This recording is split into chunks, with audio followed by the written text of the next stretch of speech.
Motion to adjourn.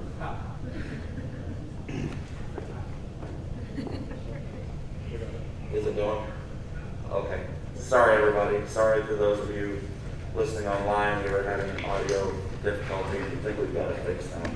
Sorry about that. So we were in the middle of a presentation on I-69, and the mayor of Martinsville is here joining with us. So thanks for attending. So right now, we just opened up in June the Grand Valley Boulevard Bridge that will connect the shopping center area in Martinsville next to some residential and the high school. Provides a much safer crossing of 60 or State Road 37, which will eventually become 69. As you can see here, we're doing a lot of things in Martinsville right now, including the current improvements to State Road 39. We are building a lot of access roads, a lot of dirt moving again in preparation for some of the things that will be taking place next year, which will be a closure in 37. These are some photos of some of those activities right now, especially along State Road 39. This is the bridge, and again, just a lot of construction taking place. As we move north of Martinsville, you'll be able to see some of the bridges and just sort of like beams sprouting from the farm ground here in central Indiana, as far as the beams and the piers of a lot of infrastructure being connected. We have bridges being constructed right now on Egbert Road, Henderson Ford Road, and Perry Road. Some of you may be following us on social media. You know, we just hung some of those beams within the last couple of weeks, which we'll go over here in just a second. The access roads that are connecting Twig Branch, Morgan Street, New Harmony, and Old SR 37 are all under construction right now. Again, this is sort of showing some of the piers and some of the work in and around Perry Road, Twin Branch, Waverly Road. Again, this is all active construction if you go out there and drive right now. The Waverly Road area, again, that overpass is under construction right now. That will connect that as well as Whiteland Road. Some of the temporary signal work that you see coming on, some of those are State Road 144, Bantha Road, Centenary, SR 37 near the Waverly Park. So again, those are all in preparation for upcoming construction activities with mobility parts around the area. As far as some customer service areas, we do have a project office in Waverly, right off Waverly Road. Unfortunately, we had to close that in March because of what we're going through right now. We will open it as soon as this passes. We're monitoring on a weekly and a monthly basis, but right now there's no immediate times or plans to open that office in the foreseeable future. But we will certainly obviously wait and follow all the guidelines for both state and local guidance that we're seeing. Some of the things for 2020, we really are looking at preparation for not only completing our construction for 2020, but also looking for construction for 2021. So that, and again, you're going to be able to see some of the temporary signals constructed as far as some of the access roads. And a lot of this is anticipation of the closure of State Road 37 between State Road 39 and State Road, just north of State Road 44 in Martinsville. In preparation for that, we are doing improvements on State Road 67, State Road 144, State Road 39. All those preparation that you see right now is in preparation for that closure. That closure would take place as early as January 2nd of 2021 and could last the entire construction season, and that construction season could last maybe until middle of November, early December of 21, but most of the plants closed by early November. So that would be a full closure during the entire year of 21. We need to prepare for that. So that's why we are making all these improvements and traffic signal improvements right now in preparation for that closure. We do a weekly following update on social media as far as newsletters and weekly text messages. Have a lot of people subscribe to that, but again, it gives us an idea of, and the constituents and the residents and the motorists of what we're doing, when we're doing it, what we accomplished. We try to feature something, a spotlight, something, we call it a pit pass of something that was intriguing or of interest to the motoring public the previous week. For example, last week we did about the beams that were being set on Egbert Road. If any of you have seen this, you probably saw the first picture here. I'm going to go back to it. Actually, it's a beautiful picture here of the nighttime work as they were setting the beams.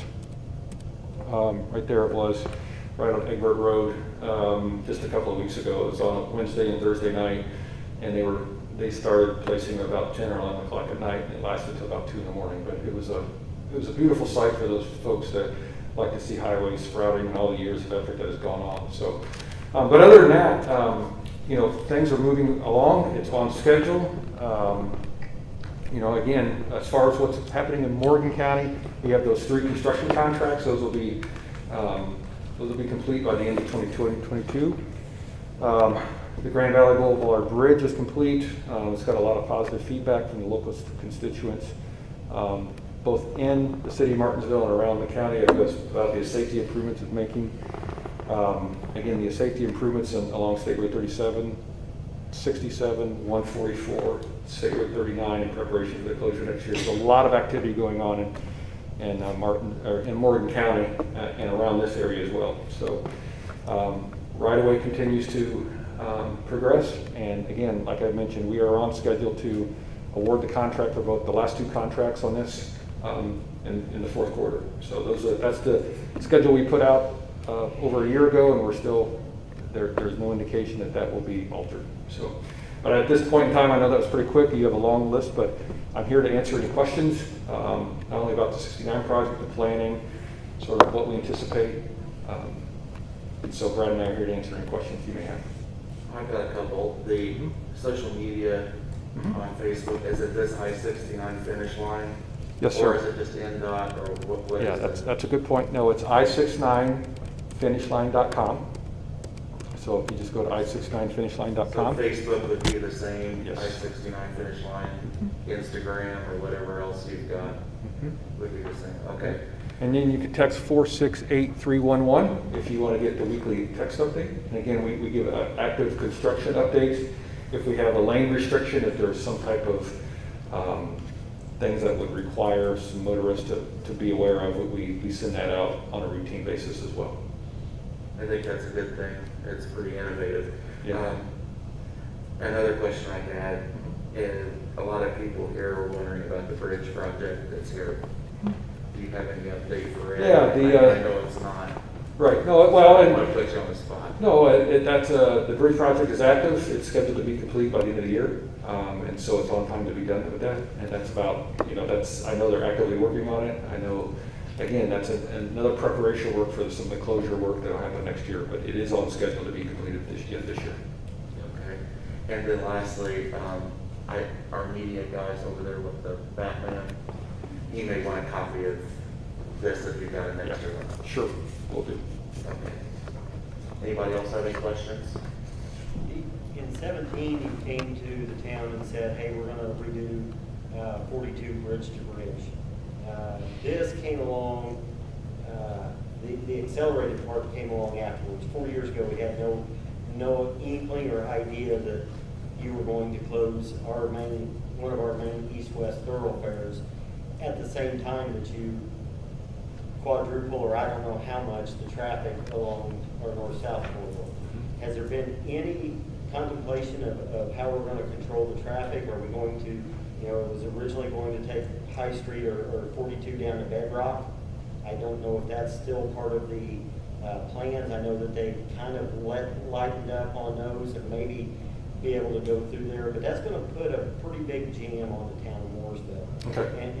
And in the planning stages, that wasn't the accelerated part is what pushed this into the same time frame. Sure. What kind of consideration have you given Mooresville on that?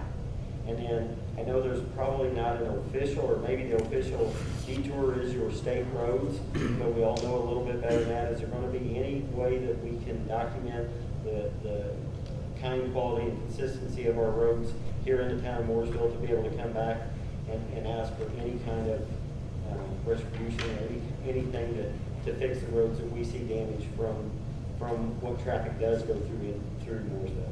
So the answer to your first question is, I'm not exactly sure on the one, Brad, can you write that down? And we'll get back to him on that one, Tom. We'll certainly get back to that one. And as far as the closure information, yeah, we're aware that We will have a designated detour route, and we are going to do probably early fourth quarter, we're going to be launching a campaign and educate motorists and making sure people understand the detour route. Whether or not people follow that is something we're going to highly encourage, but we'll certainly, with NDOT and the district office, we'll be monitoring the traffic flow and trying to encourage people to make sure they stay on that designated route. So it is something that we are aware of, and it's something we'll be monitoring throughout the construction period. Well, I think the state came in and did the traffic count sometime in March, April. You know, we saw out of nowhere the lines popped up everywhere, but that was after our schools had determined that they were going to do at-home learning. Mm-hmm. So that takes out all of the school traffic. Yeah. And it was also at a time when a lot of people were being forced or asked to work from home. Yeah. So I don't know that those traffic counts were an accurate study on what we're going to be facing all of next year, apparently. Yeah. Yeah, that's a good point that you mentioned, is that, you know, that we've had extensive coordination with all the emergency officials, recent coordination with the school districts within Morgan County, Johnson County, and Marion County as well. So again, I think it's coming back to this communication, just making sure people understand what's the current activity, what's the look ahead, as well as any lane restrictions and detour routes, and making sure people understand the expectation of where the construction is ongoing. What can we count on as far as our expectations of the state of Indiana to look at anything that we see as far as the additional traffic from the people that don't go there? I think you're looking at it right now. That's why we're coming here proactively to say, we are here, we want to communicate, we want to be active, we want to keep everybody informed, and if you are seeing traffic, if you're seeing things that we can improve upon, that's why we want to put a face to the name, so you have somebody to contact, either Brad, myself, or anybody else on the communication team, and we'll get it addressed immediately. Thank you. Any other questions or comments? Any from the public? Or the Senate?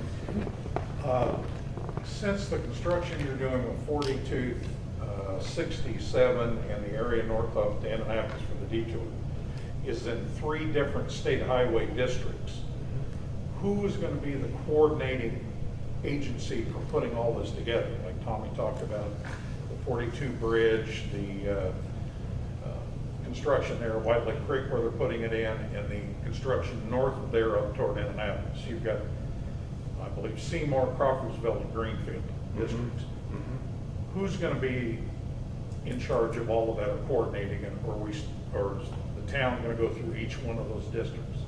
That's something we'll go back to. I can tell you that there's a lot of close coordination with those 3 districts right now, especially with this project, just because of the impact it has and the amount of construction workers that we have out there right now. We have probably over 300 construction workers right now out there on an active construction zone. So it's a great point, between the Greenfield, Seymour, and Crawfordsville district. But we'll go back, again, we have regular coordination with those 3, and so they don't operate in a vacuum. There is a lot of close coordination, making sure, just because of the impact and from a positive way that this project's having, that close coordination. But we will get you an answer here, and I'll get it back to the councilman here in the next week or so. That's great, thank you. Anybody else? I thank you for Okay. your time and coming down to share all this with us. I appreciate it very much. Okay, thank you.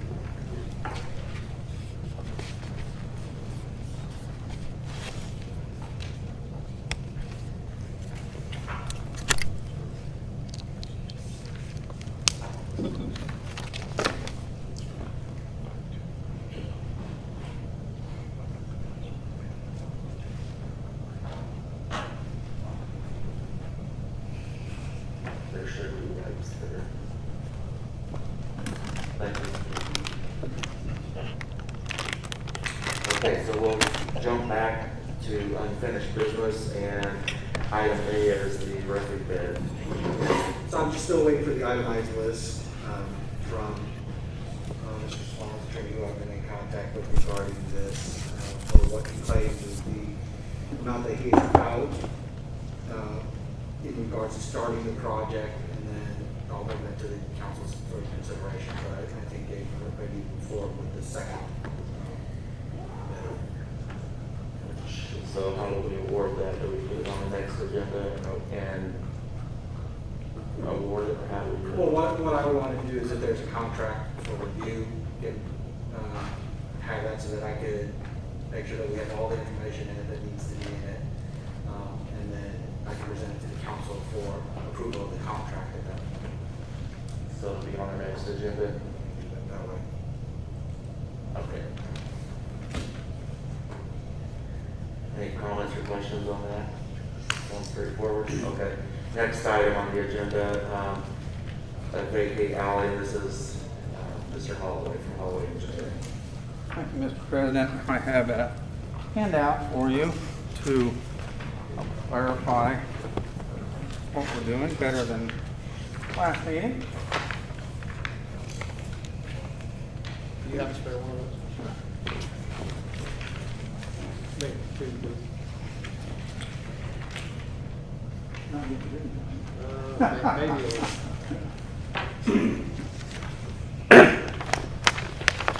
At the last meeting, we presented this concept to vacate the alley between basically Liberty Boulevard, which is the main entrance to the villages of Eastgate, Eastwood, and Eastmore, and Point Pleasant. And I've highlighted on the first page in yellow where that is. A little bigger area we blew in, a little bit more detail. The second sheet is a plat of the vacated portion plus a legal description. And we did make notification per statute to all affected parties and a legal notice in the paper of tonight's meeting and this vacation request. And with that, I would just answer any questions you might have.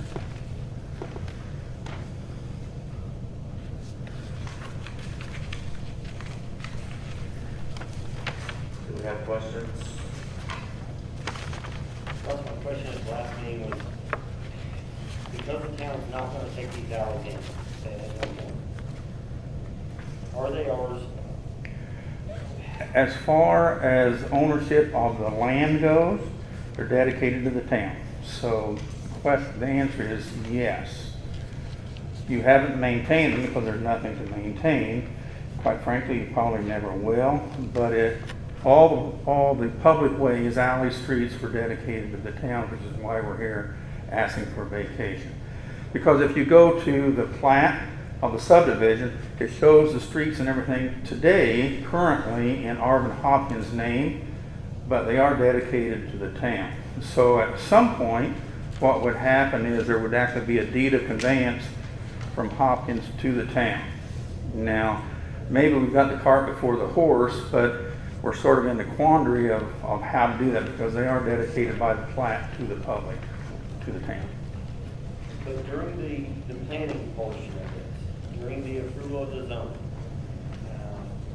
that was part of it, was the uniqueness of those alleys, but the lack of the town's capabilities to maintain the infrastructure, ever repave, ever plow, or anything like that.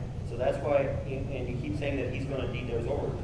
We've already said we don't want them to maintain. And that's correct. The town would only have a deed of conveyance for that portion that they want to accept. The rest of it would remain in Arvin and Mary Hopkins' name. Still got a dedication to the public though.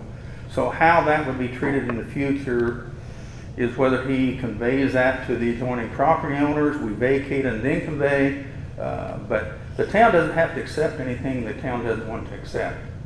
Okay. And the town's not going to accept until they meet your standards. Then there would be a deed of conveyance, and typically, and your attorney can chime in here, there's also an acceptance of that dedication or that conveyance. We've accepted the roads, he brought them to our standards, and maybe then some, and we accepted the roads. But this here, why wouldn't this just be merely a plat change? Because they were dedicated to the town. We're really trying to clean it up a little bit. I mean, it's sort of an awkward situation because the town doesn't actually have title to it, but it is a conveyance to the public, i.e. the town, for the underlying use. They haven't accepted it for maintenance or anything else, but It would be my contention that it's still got a public interest in that property, and how you dispose of that and make sure the public doesn't have any interest in it so it can be vacated and then conveyed to the adjoining owner. And I can speak to this a little bit. So when you talk about alleyways, they are part of the highway system, whether that be a interstate, a road, a street, or an alleyway. And so it's a right-of-way that is there. If it has been platted, and if somebody has purchased property based upon that plat, which shows a right-of-way, including an alley, regardless of who owns it, the only way that you can get rid of that is by going through a vacation procedure, because there has to be the right for the hearing and somebody to remonstrate against that.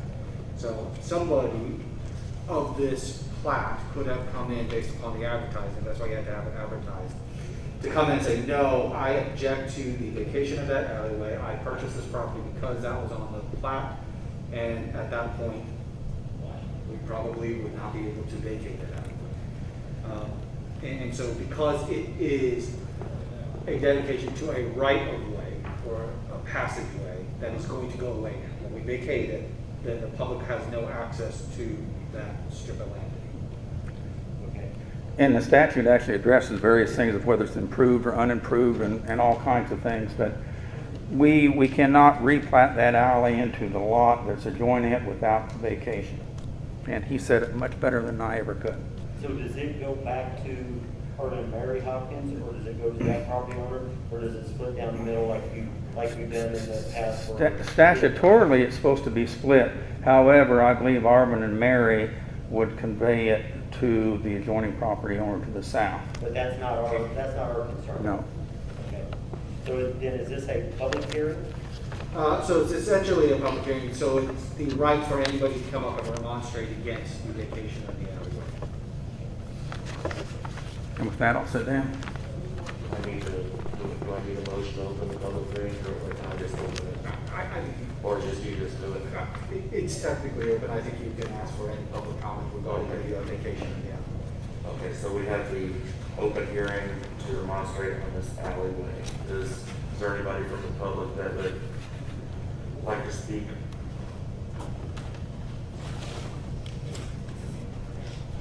Okay.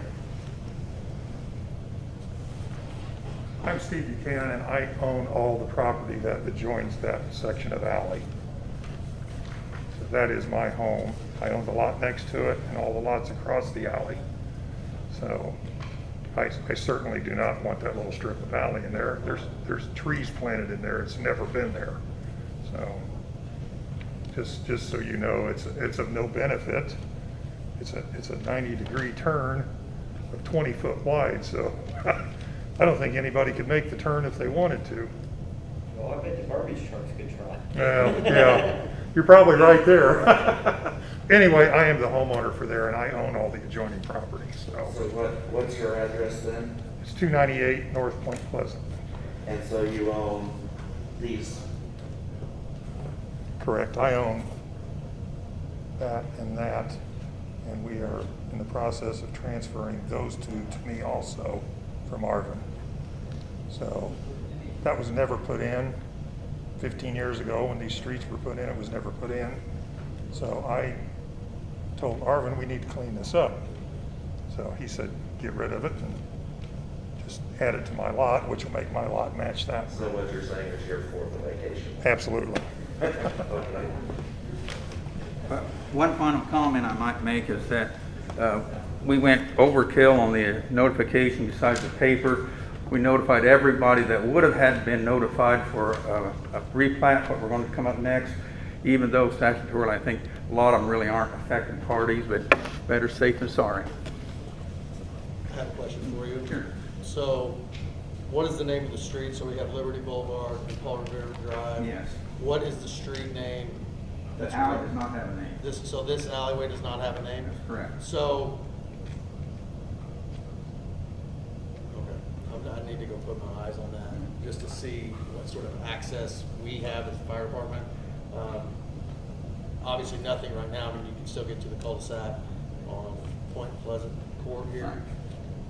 But this could be. It looks like it's, It looks like it's wide enough to get a truck back there, is it? Small truck, it's like 12 feet wide. Yeah, you get back in the back, but that entire cul-de-sac, other than my house, is common ground. Okay, so So it's there'll not. never be anything else built there other than my Fair house. enough, okay. We did not prepare an ordinance for tonight's meeting. We didn't know if Jewel would want to do that, or we can prepare one and get it to the town for execution at a later date. And get that presented to council. So would I just need a motion to close the public hearing? Close the public hearing and then a motion to take act, whether to support. So you don't want to take a motion, then after you close the hearing, as to whether or not you're going to make a motion to make the motion. And then we would sign it next meeting. That can prepare the document. Okay. So anybody else from the public, just to be safe? Okay, do I have a motion to close the public hearing? So moved. We have a motion, do we have a second? I'll second. We have a motion and a second, all in favor? Aye. So do I have a motion on the vacation of the alley? We call it Broad Alley. I think we call every other alley in Mooresville Broad Alley. Narrow alley. Narrow alley. Motion to abandon or vacate said alley. Okay, we have a motion to vacate the alley, do we have a second? Second. We have a motion and a second, all in favor? Aye. Motion Thank- passes. Thank you.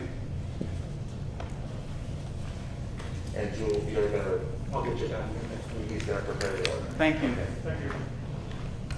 Do you need an ordinance number now? I'll just prepare the document, send it to you. Okay, all right.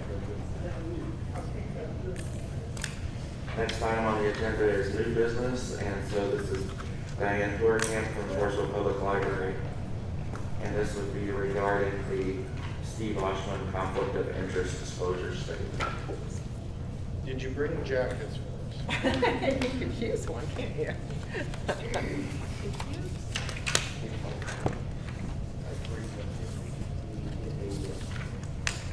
Not touching these pins, sorry.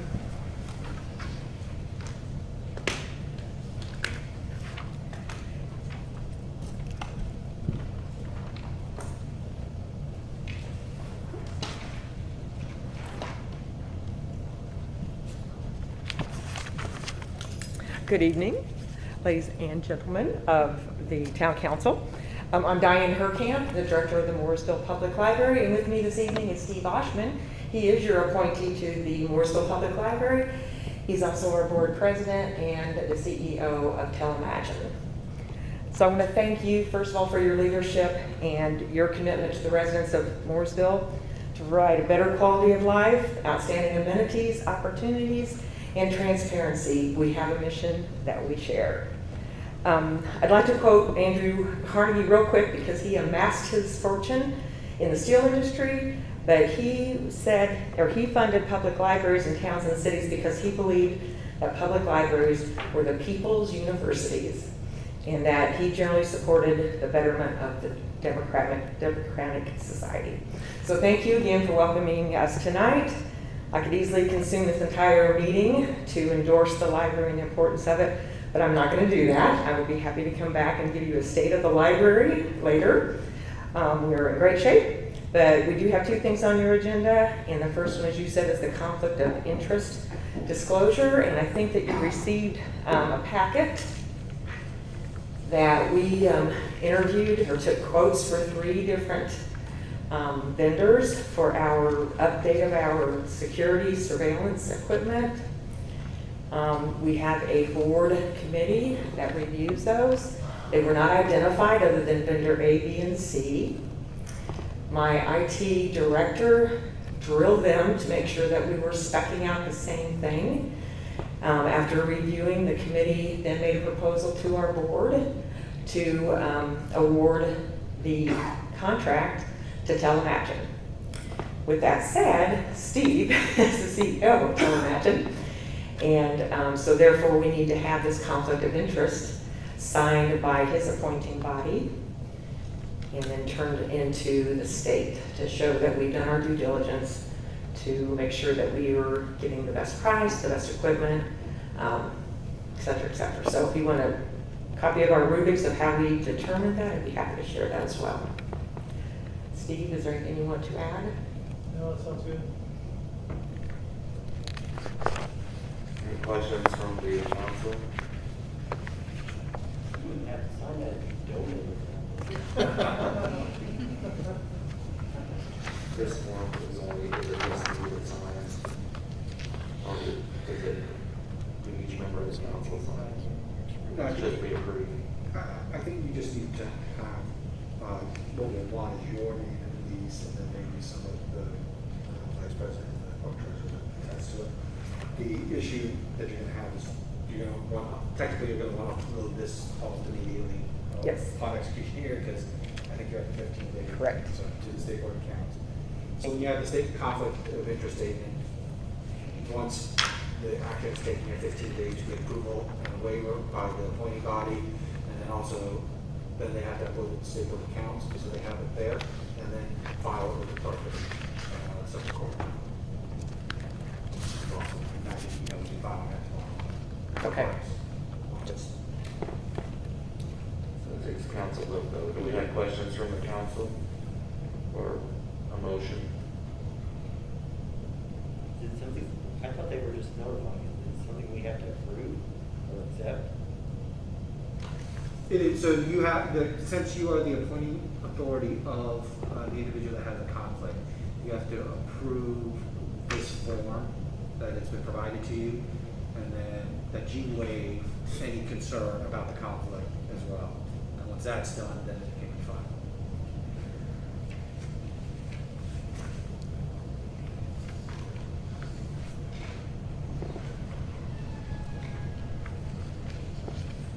It sounds like they kept it as sterile as they possibly could, aside from just saying, no, you can't bid, so,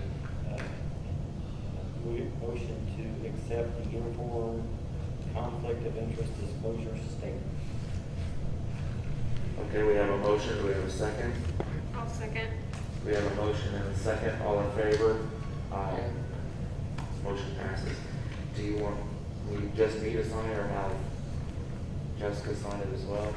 I would have you sign it, and then in the office, but President Cash, so from Jessica, her signs.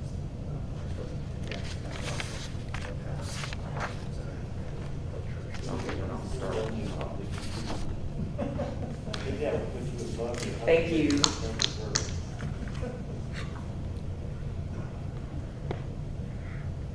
Then Jessica signed the little name. Do you want me to pick that up tomorrow? Yeah, I think what we'll do is, we'll get Diana's signature, and then, you can take it with you so you can scan it and get it to the state board of accounts tonight, so that technically their stamp date will be today. Okay, and then I can bring you a copy. Right, just send a copy over to. Thank you.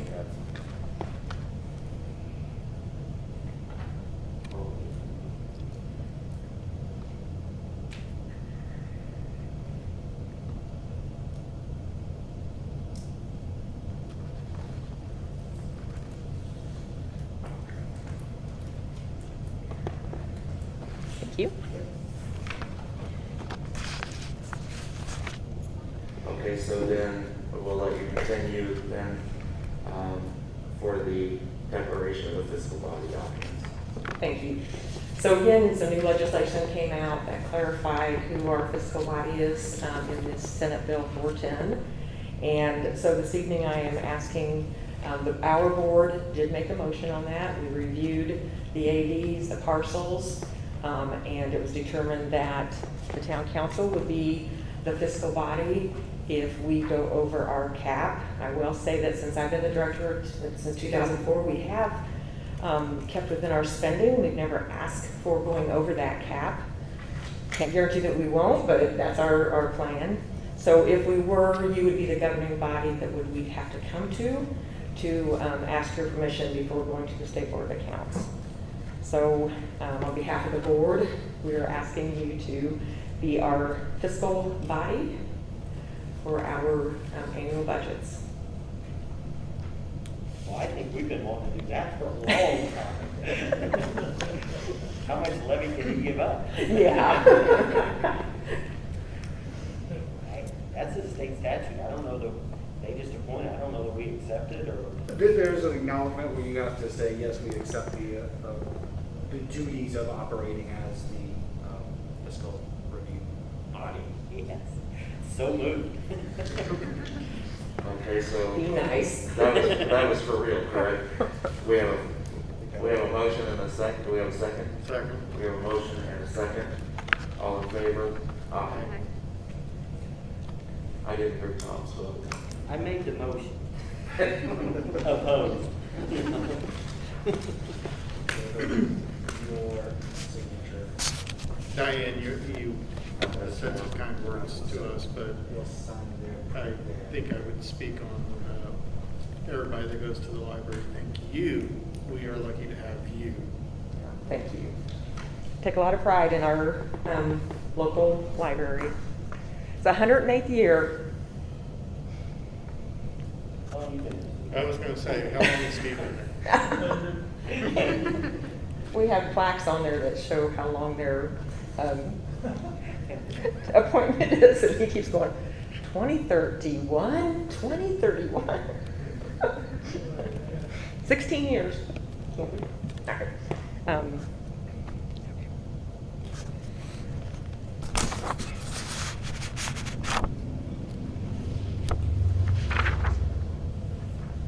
she'll get us a copy of that as well. Yes. Thank you. Thank you, Diane. Thank you so very much. Thank you.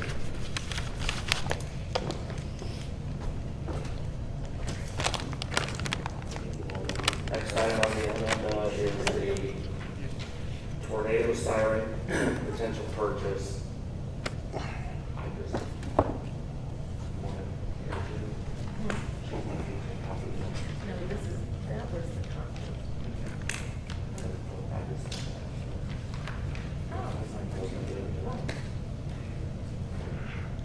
She's going to give you a copy of this one.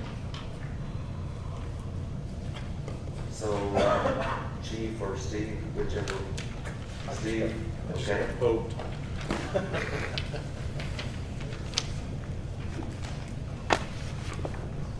Thank you, Diane. Let me, an opportunity has arisen with the town of Monrovia replacing their current outdoor warning siren with new units. The units that are currently in Monrovia, and there are 3, are identical to the units that we have here in town, with the exception of Manubi Elementary, which is probably older than I am. So they were installed by the company that currently services ours now, and have been maintained by them. The units are going to be replaced with sometime within the next 3 weeks. An opportunity has presented itself so that we may purchase all 3 of them, including installation, removal from out there, transmission here, and installation at our site locations, which I've already identified and shared as a result of the incident back in April for additional that we were looking at, for a total of $10,000. Now, the units are identical to ours. They're programmed on the same operational frequencies that we have. All of the software that we have just purchased and then upgraded and installed will operate them completely. And to me, this equipment is actually newer than some of the ones we have in town. So some of the units we have in town, although they're identical, they're an older model. This model's been around for about 20 years from Federal. So there is an opportunity here for us to add to replace one of them and add additional outdoor warnings for a cost roughly, for 3 of them, roughly that's about a third of what it would be to buy one new one and have it installed, a little over $30,000 for one unit. I have no problem with the company that is doing our current maintenance, the ones that installed it, the people that did the work on it, and have been maintaining it. They've been fine. I know the folks out at Monrovia who have been using them out there. They have been well maintained. They're at the school. They've been taken care of. I think it's an opportunity for the town to expand our current coverage area and improve what we have without a huge monetary outlay. Now, the cost that has been quoted to us includes the relocation to our sites that we have chosen, the total install, the programming, the setup, and everything. The only thing that the town will be responsible for with the new ones would be providing power to the sites. The newbie site already has power to add one at the park or one over, say, for example, a wastewater treatment plant. Those are already locations that have power provided through the town, so it would be a matter of setting up and attaching those units to. The power use is minimal on any one of these units. The proposal that I have from DJD Communications was 50% on acceptance, 50% when the units are installed and fully operational. And I wanted to bring that, the chief and I wanted to bring that to town because this is something that I think would be very helpful for us, and 90% of the work is already done for us. It's just a matter of relocating equipment to here. Do you know how old the newbie siren is? It's really old, isn't it? It's at least 20 years old. Okay, and it basically, the coverage area on it is basically newbie and the old Mooresville Junior Football League at the bottom of the hill there, and possibly the softball diamonds. They're on the south side of Carlisle Street. And the park doesn't have The one. park does not have one now. I had Capital Electronics do field studies for me when they gave us proposals on cost of buying equipment new and coverages, which I can provide, basically showing an installation there, probably next to the zip line, next to the pool area, to cover the soccer fields, that area, the upper areas of the park, also projecting a part of the north addition. The other one would probably be situated down around, would be suggested in the area of the wastewater treatment to cover the Rooker Run Park area and that addition behind that, which is kind of at the outer limits of what's at Hadley Road, about 4300 East Hadley Road for that unit. So it would increase our current coverage and stay with the same system without us changing anything as far as operations of the police department or any place else. But what about, have you reached out to the school at all and asked if there's any interest at Neil Armstrong, let's say? Would it be to get it closer to River Run, or? That's entirely, the location of power or wastewater treatment was merely thrown out because it's already town-owned. It's very close to the area, and we already have power at that location. So, you know, on our circuit, so all we're doing is dropping a line in-house, so there wouldn't have to be any additional work with IPALCO or anything else along those lines. Are they just 110 volt, or are they just? Yeah, they're standard 120 volt AC commercial. Now, just on that, I don't know, Don told me today they were 220. Okay, I may be incorrect, but that can be stepped up. Okay. From any of the locations that we're talking about, that is available.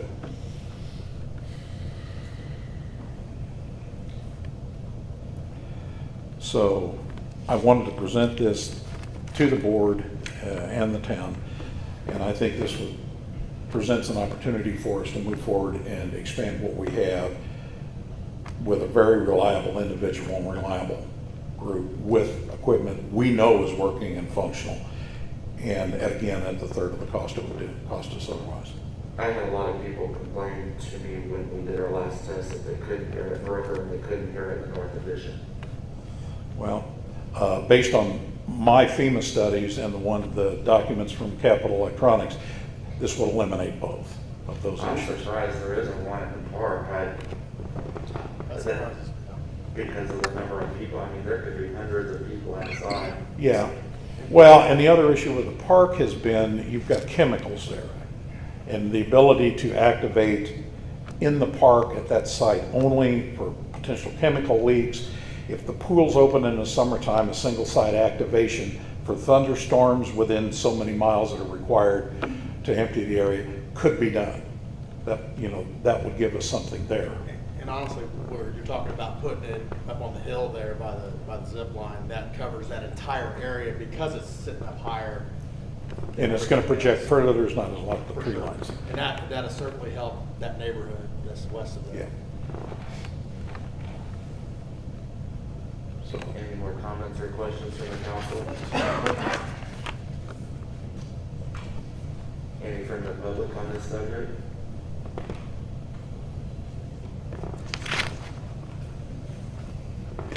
Mark, if we decided to throw these at the Worker Run Park and the North Park,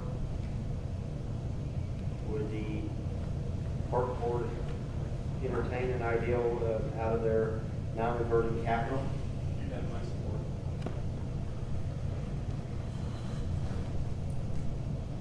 I'm sure they will.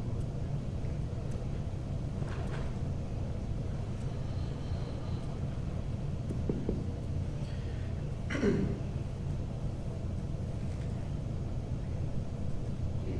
be addressed, Yeah, Councilman Worthing, or were you finished with your line of question? Yeah, I'm just trying to find money. Okay, I have a couple of questions here, because we're gonna have to, since it's a purchase of equipment and services, it looks like. First of all, it's unclear to me who owns the alarms at the sirens right now. Is it okay, Monrovia? they are, the current owner is the town of Monrovia. They have contracted with DJD LLC to remove them from their sites, and they become the owner, the corporate communications consulting company becomes the owners when they remove it. So, you know, good shot, kind of like a junker, you know, here's my old car, Yeah. take it, I'll sign the title over to you as part of the cost of removing it. So there's a real easy way to do transfers and purchases when you're talking about interlocal agreement type of situations. Where it's one municipality to another municipality with a specific statute which allows you to get that done pretty quickly. With it this way, I mean, what I would like to see is something from DJD LLC. And that can be done. Okay. For the contract agreement, so that we can see everything to make sure everything is in that contract. Okay. So This was draft conversations, seeing if the town would be interested in it. The detail work, if the town wasn't interested, there was no point moving forward with any of the other detail work on that. If the town is interested in something to do, then we can get the detail work done. Perfect.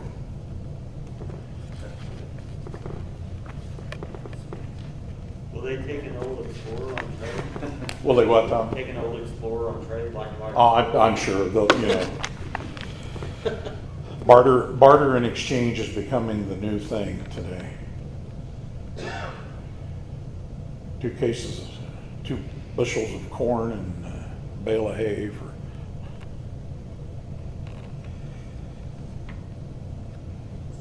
So do we have a motion to move forward?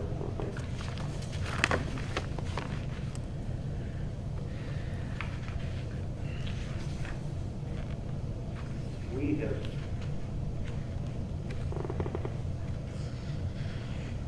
budgeted for this year $200,000 out of our rainy day fund. So far, we spent $33,000. I'm thinking it would be fitting to have a tornado alarm involved with the rainy day fund.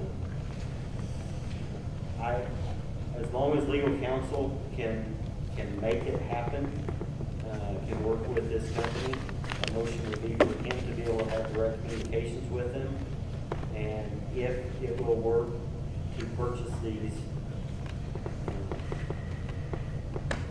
within to be determined. Now, I don't know, when I spoke to him this afternoon, he said that we just spent a bunch of money on a newbie alarm, siren. Right, well, control Yes. that. And he said that would be acceptable, or that would work in other areas. But I don't know that I'm ready to scrap it out until we can find someplace there. You know, looking at, that siren used to be right up here, and it let the whole town know what was going on. So I don't know if that's something that we could look at as far as relocating back, or something to that effect. Again- I don't know that I'm ready to scrap it. I think we can find the funding somewhere. If nothing else, we can take it out of that rainy day. So that would be in the form of a motion to move forward as long as legal counsel can make it happen. Okay. I did have one other question, I'm sorry. Yeah. Is there any kind of warranty, does he give any kind of warranty at all? No, this is not Mylan's used cars. Okay. I just was curious. I think what he said to me on the phone, what he said to me was he guaranteed that he would have it up and running for us before we took final possession and paid him the Okay. final half. Okay, that's what I was kind of Yeah. wondering. Okay, so we have a motion, do we have a second? I'll second. We have a motion and a second, all in favor?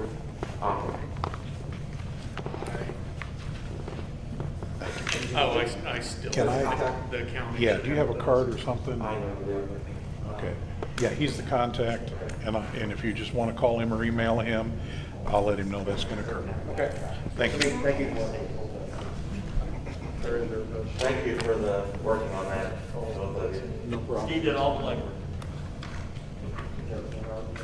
Next time, department head report.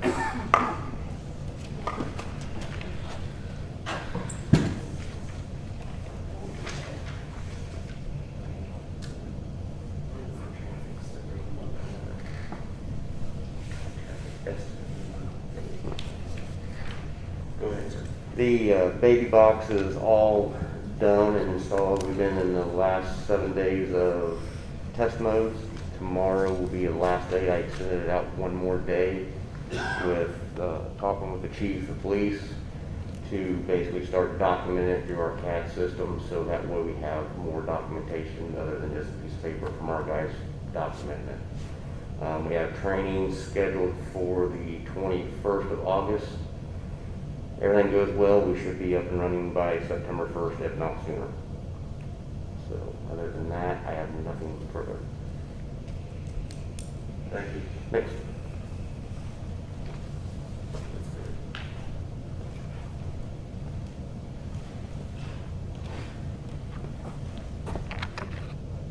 Back before, well, pre-COVID, we set in motion to look for traffic engineers to look at some of the traffic problems we have around town. And before you, I have given each one of you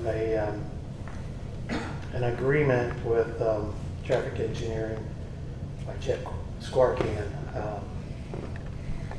And page 2 through 5 outlines what we will be looking at.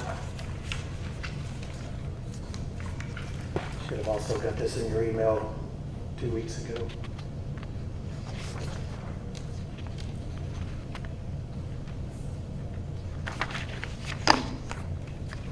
I think it's a pretty comprehensive look at what we need to address from County Line Road all the way down to 67 and Indiana Street.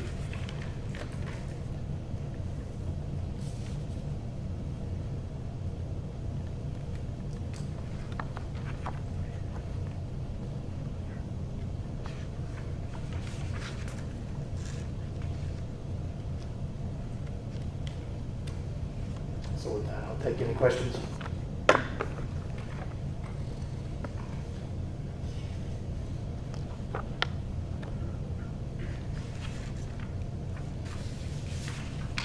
Received a call earlier in the week in regards to pedestrian traffic on the road at the school in opening and closing hours. Is there anything in here that has pedestrian traffic? Because I know that that was one of the concerns. I guess it does have pedestrian data. Page 2. Yes. Yes. That is only at Carlisle and Monroe.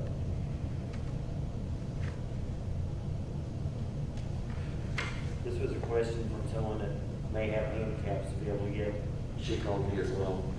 And I don't know if, my concerns were, could we do anything legally? I mean, obviously, the question was, could there be a guarded crosswalk placed there?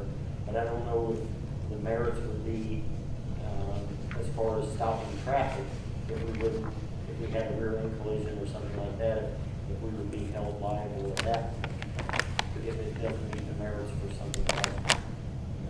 Well, you're using the exact right words, that we have to meet the merits, so the study should determine whether or not the traffic and the surrounding area merit a certain crosswalk or a certain traffic pattern or signalization.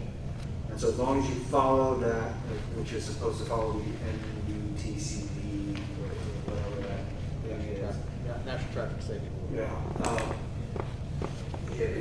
If it follows that, then we'll be covered, but that's why we rely upon those experts. So, and it looks like in here, he does have a collection of pedestrian data. Is that? Yes. On As each long of as it's AI, I'm assuming that says Carlisle and Monroe, I'm assuming that we could add or make sure that is all of the road, between Monroe and Main as far as traffic, or pedestrian traffic. Where he's talking about, there's no light, there's just a crosswalk. It's directly across from the school. Okay. But there is a street there, just no light or signal. And that should be considered in there, so everything they do should be analyzed under that. So I don't know if I answered your question. Yes. Tom, just so you guys know, and I don't know if any of y'all are familiar with, they put a new middle school baseball field behind Newbie. Are you folks aware of that? And typically what we did in the past, I coached in middle school for the last 3 or 4 years, and typically what we would do, we'd have the kids go from Paul Hadley and walk over to the park where we play. Now obviously they're gonna go, and that would be a good reason to maybe have a crosswalk right there at Subway, something in that, because they're gonna be traveling. There's a number, you guys have all seen it after school, how busy it is. It's inundated with kids right through there going to Subway. It's gonna be, in the springtime specifically, you got the 7th and 8th graders that are gonna be going over there, and there's gonna be a lot more traffic, at least for a couple of months. April, May, and June, well, April and May specifically for the kids going over to practice and play and whatever. I think that was pointed out to us previously by the school, and our concern was that the crosswalk going nowhere, because there's no sidewalks really over there. Right, it just goes, it dumps them into a parking lot essentially, right? And that was the point of contention when I talked to Mr. Hilgoss, Steve, and I'm like, we're still putting them in a sort of a bad situation. Now luckily, there's not a lot going on there now, but still, it's still just a side, it's still just a parking lot, so. And I wonder if we could mark it off, stripe it something. They fan out all over the road. Right, it's terrible. They cross to Subway, go across that way, go across over on this side, they're in the road. Yeah. Those kids. If I can point out, if you remember, the school did want to partner with us. Then I make a motion that we approve it and they pay for it. What more partnership is that? Has this been forwarded to them? I sent them a copy. I haven't had a response yet. The superintendent. Mr. President, do you want to reach out to them and see if they're report back to us? Yeah, let's do that. And there'll just be 2 things that I'll add to the language, that I'll give it to you in a 1-page addendum to it, with all agreements we can have the E-Verify language and the non-discrimination language for services. This isn't going over another year. It's all going to be paid this year. I'm sorry. This is all going to be paid this year. If they have the money, I don't know. Because if this contract goes over to next year, then I'll need a third clause, and a non-appropriation clause. Okay. I'll just put all three. Hey Dave, would you in the meantime just double check Tom's question about that particular intersection, or not intersection, but crosswalk at Libby? I will, yeah. Make sure it addresses the pedestrian situation there. Sure. That's all I have for a report. Okay, Thank you. thank you.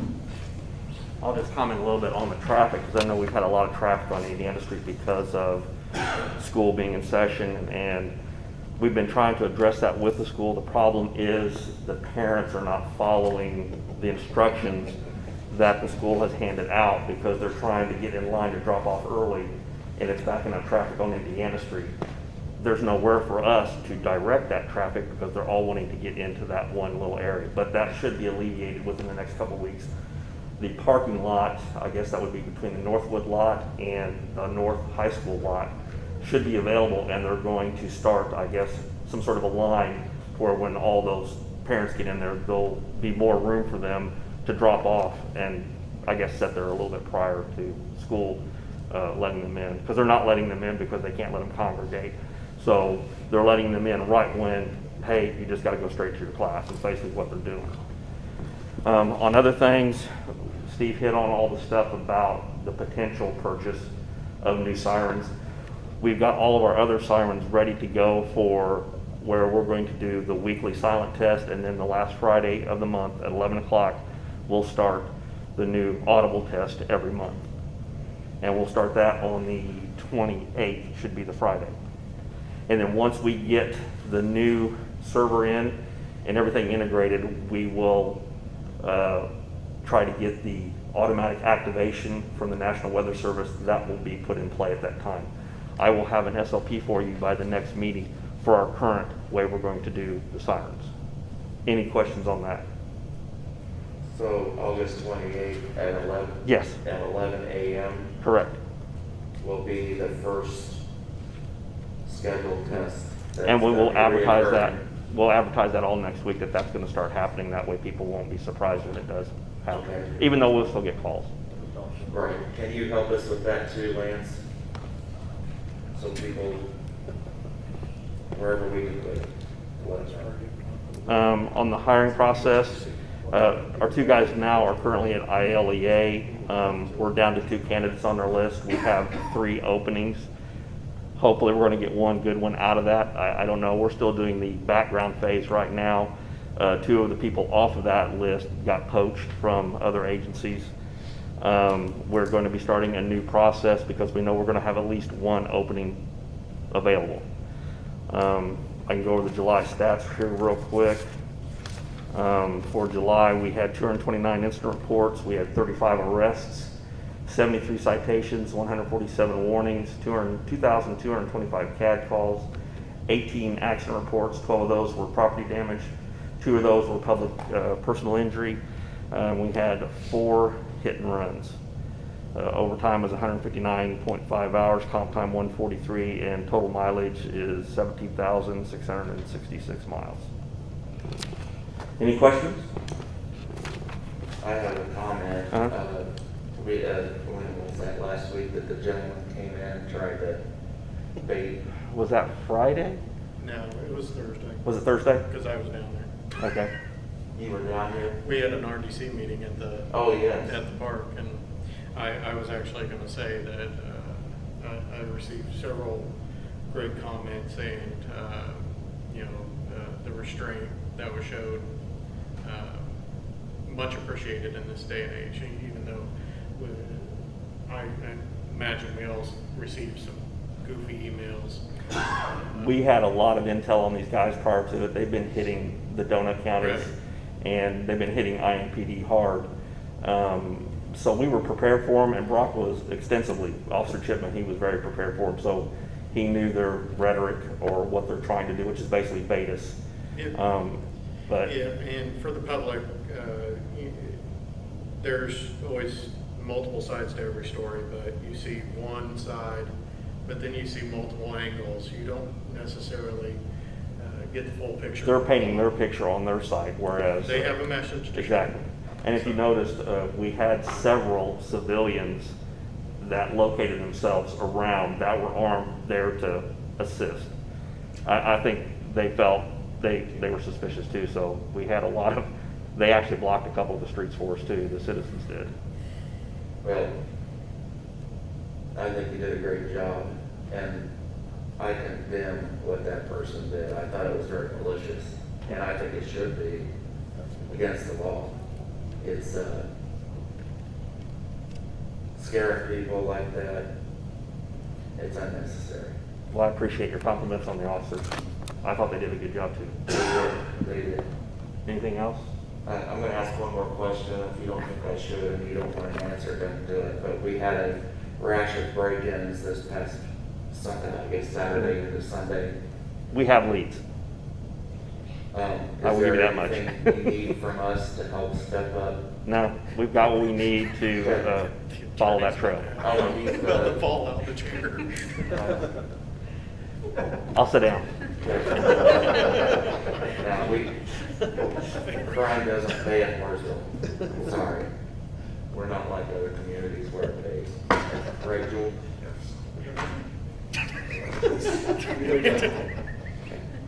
I knew you'd shut me up. Any other department heads?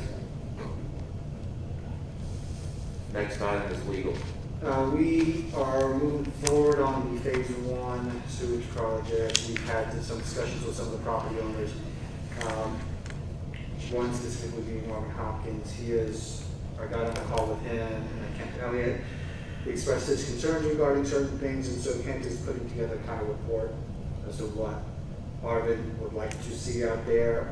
My concern is just from my non-engineering understanding of all of this, that the requests that are being made are going to be exorbitant costs to try and accommodate. But I'll leave that to Kent to kind of pull up that analysis on that. They are getting close to boring under 67 now to start that project and going through, so we're moving along on the acquisition of those properties. And hope to have an update on that and the remainder of those by the next meeting. Any other updates? Next item on the agenda, public comments. Anybody have any public comments? Seeing none, the next item is a motion for the approval of claims. Do we have any motion there? Motion to pay the claims of $449,308.37. We have a motion to approve the claims. Do we have a second? I'll second. We have a motion and a second. All in favor? Aye. Motion passes. Next item, town council comments. Councilman Worthing. Councilman Stanley. I always have comments, but I will hold those back tonight. Okay, you sure? I think it's probably better I just be quiet tonight. I'll let it play out over the next couple of weeks. Okay, all right. Councilwoman Hester. I have none. And believe it or not, I have none. The next meeting date is Tuesday, September 1 at 6:30. Do I have a motion to adjourn? Motion to adjourn. We have a motion. Do we have a second? Second. I'll give it to Jessica. All in favor? Aye. Thank you. Thank you, I think that's the shortest meeting of the year so far.